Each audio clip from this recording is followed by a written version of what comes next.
परे डाला नीचा हमके बहुते बुझाला जहाँ रंग परे डाला नीचा हमके बहुते बुझाला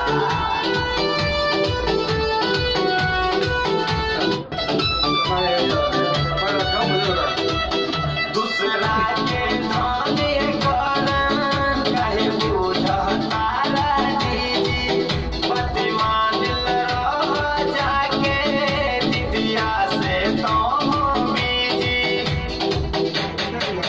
दूसरा के धाने कारण काहे बुझता राजी पति मान दीदिया से तो